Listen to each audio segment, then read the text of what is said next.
Another blow to the British royal family. UK police have launched an investigation into Prince Charles' charity over a scandal involving a Saudi businessman.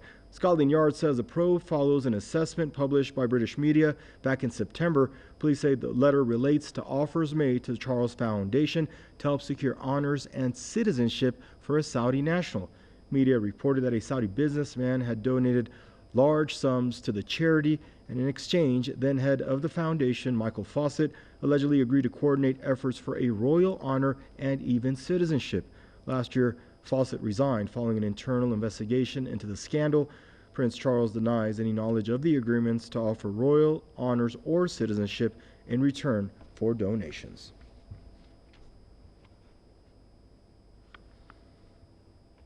Joining us now from Bristol for more on the story is Mr. Tony Gossing, investigative journalist. Hello, Tony. Always a pleasure to check in with you. These royal heirs, Tony, becoming a royal headache for the Queen, aren't they? Yes, and on her Jubilee year as well. Very unhappy for Queen Elizabeth. But I think there isn't really much comparison between these two offences. What Prince Charles has done is sell British citizenship for donations of cash, which are being used to do up his palaces.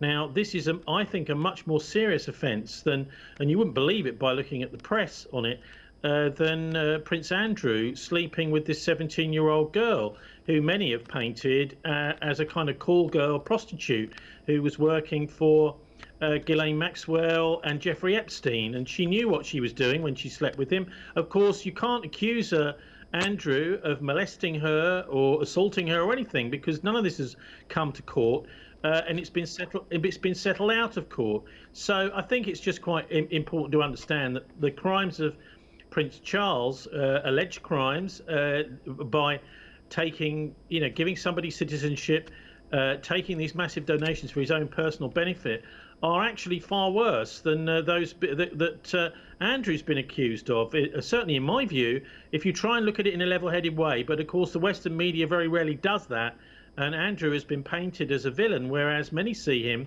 actually as a victim in this. He's someone who was sucked in to actually a systematic blackmail operation by Maxwell, by Ghislaine Maxwell, and by Jeffrey Epstein, where they were filming sex acts in their houses and in order to use this for blackmail in the future. And my question is, Andrew may have slept with this 17-year-old girl, which is not a crime. She's not a minor under British law, and that's quite possible.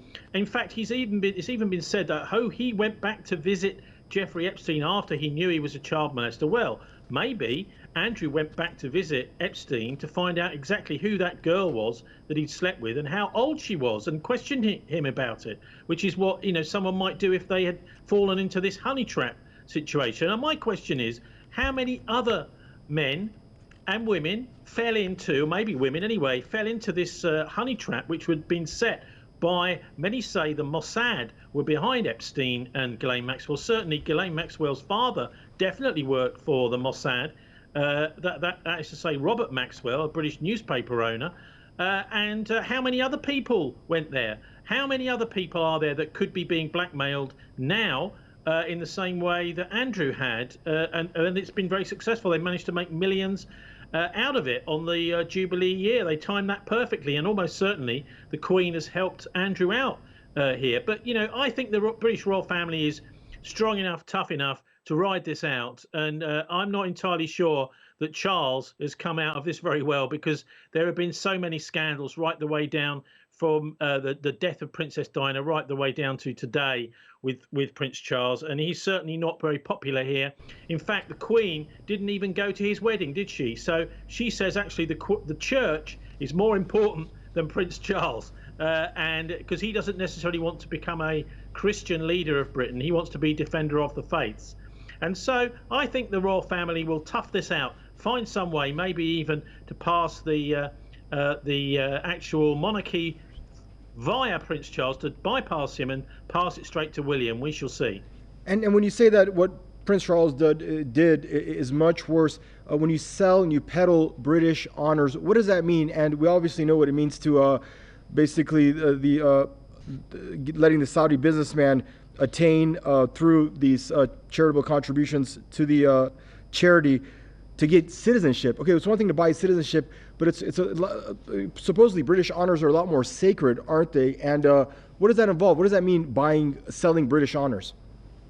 Well, look, what it's doing is it's giving you a great big badge where you can go around and call yourself sir or whatever. It is basically cheating the system, and it's one of the reasons why we have so many honoured people in Britain who actually then have to have their honours taken away from them, like Sir Jimmy Savile, the child sexual abuser.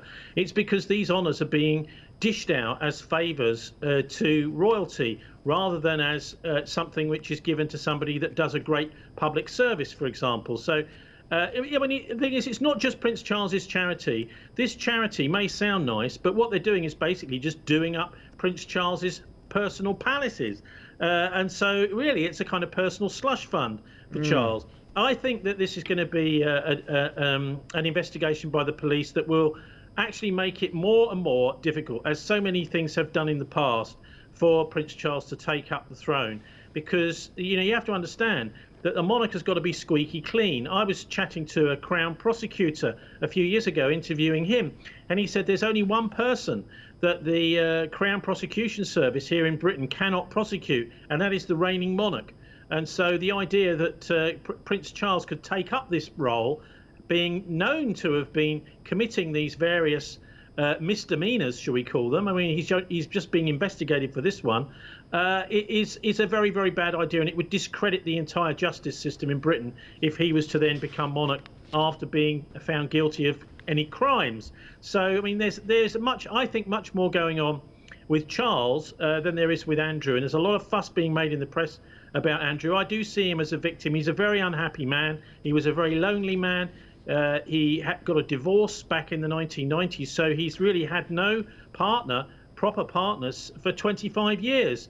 And if he's offered a young prostitute on a plate, which looks like that's what happened with Epstein and Maxwell, then of course he's the sort of vulnerable person that will go with somebody like that. But that doesn't mean to say that he shouldn't be also seen in some way as a victim of a honey trap, possibly an intelligence honey trap, blackmailing not just him but many, many powerful people.